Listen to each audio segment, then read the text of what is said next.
Donc nous sommes très heureux d'être sur le site du Moutchik aujourd'hui, puisque nous avons réuni pour une petite visite les différents partenaires de cette opération, le groupe Réalité qui porte le projet immobilier, mais surtout le pavillon de la mutualité qui va gérer le site sur le pôle de santé et de bien-être Humanescence au Moutchik.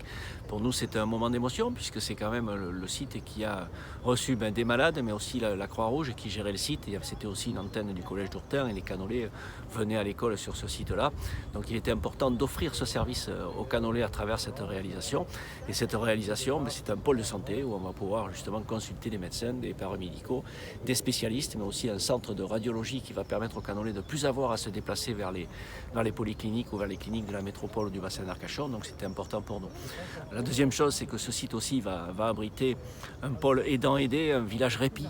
C'est un projet merveilleux qui est porté aussi par le conseil départemental avec un accord de principe où on va pouvoir justement amener ces personnes qui vivent tout au long de l'année avec des vraies difficultés pour s'occuper des aidés, des personnes en difficulté ou des personnes qui ont des grosses pathologies. Ils vont pouvoir venir se reposer sur ce site et aussi l'extension de notre EHPAD et de notre maison de retraite qui va pouvoir justement, à travers le projet du pavillon de la mutualité, encore amener à nos résidents une qualité de vie et un bien-être sur ce site et qui sera tout à fait exceptionnel. Alors le site se trouve à proximité immédiate du lac. L'association Vive la Forêt de défense de l'environnement conteste le projet. Qu'est-ce que vous retournez à vos opposants ? Je ne sais pas si finalement un recours sera exercé. Nous avons respecté bien sûr toutes les règles puisque toutes les autorisations ont été accordées par les services de l'État mais aussi le CNPN et le Conseil national des paysages et de la nature. Donc aujourd'hui tous les feux sont au vert. On respecte bien sûr la loi littorale puisque le premier bâtiment se situera à 150 mètres du lac.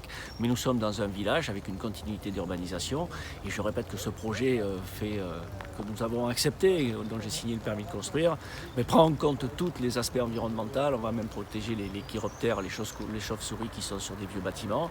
On va les protéger, on va améliorer leur cadre de vie. On va tourner autour des arbres remarquables et en particulier les chênes plus que centenaires. On va couper très peu d'arbres, c'est une dizaine d'arbres qui vont disparaître du site et on va replanter des centaines. Donc on a pris bien sûr en compte l'environnement et c'est le fil rouge de ce projet.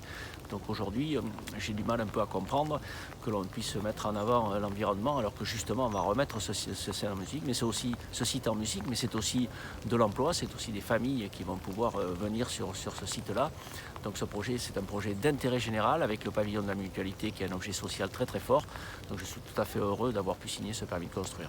Dans le meilleur des cas, quel calendrier vous estimez pour la réalisation du projet ? Je pense qu'il faudra 24 mois avec une construction qui démarrera dans l'année 2021, donc avec une livraison à l'horizon fin 2023, début 2024.